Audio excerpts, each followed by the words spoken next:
If you're seeing an error extracting the Blender archive, don't worry. This is usually a simple file issue, not a Blender bug. In this video, I'll show you the quickest ways to fix it so you can get Blender installed and running properly.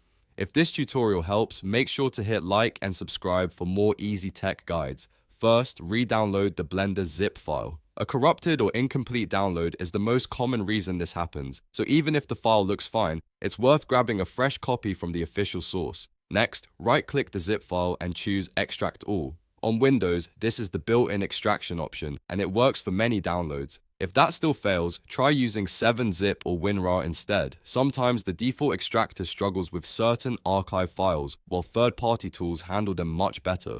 If you still get an error, temporarily disable antivirus software if you have it enabled.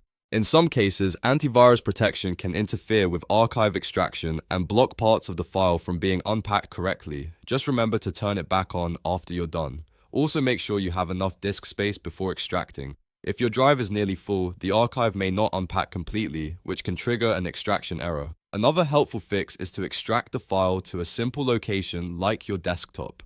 Avoid long folder paths or deeply nested directories because complicated folder names can sometimes cause extraction problems. So to recap, this issue is usually caused by a corrupted download, an incomplete file, an unsupported extractor, or antivirus blocking the process. Re-downloading the file fixes most cases, and using 7-zip or WinRAR often solves the rest. Once the archive extracts properly, you should be able to continue with your Blender setup without any trouble. If this video saved you time, please like the video and subscribe for more quick fixes and tutorials. Thanks for watching.